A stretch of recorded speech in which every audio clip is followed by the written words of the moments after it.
terkait kasus penipuan dengan modus WO yang melibatkan perempuan bernama Ayu Puspita, dan kasus ini memasuki babak baru Tribuners. Dari Polres Metro Jakarta Utara, kini kabarnya telah menetapkan Ayu dan juga adiknya Dimas Haryo Puspo ini sebagai tersangka penipuan. Dan keduanya ini juga sudah ditahan guna pemeriksaan lebih mendalam, dan kasusnya ini kabarnya bahkan ditarik hingga ke Ditreskrimum Polda Metro Jaya. Nah, Ayu dan Dimas ini dijerat pasal berlapis Tribuners. Dari informasi Kapolres Metro Jakarta Utara, Kombes Pol Erik Frendris ini membeberkan bahwa Ayu dijerat 2 pasal sekaligus. Dan Ayu ini kabarnya menjadi tersangka utama dalam kasus penipuan ini.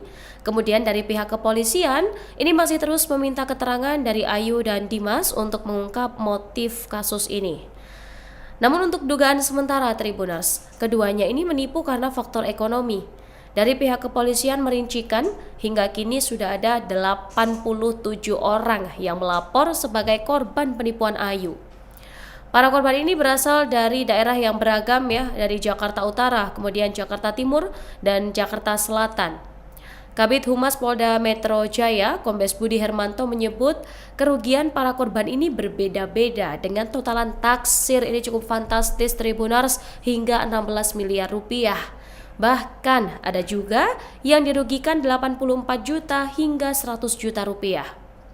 Kombes Budi menjelaskan dari pihaknya ini akan mengecek secara pasti terkait jumlah kerugian korban, dan sebelum jadi tersangka ini sebenarnya Ayu juga memberikan pengakuan yang mengejutkan.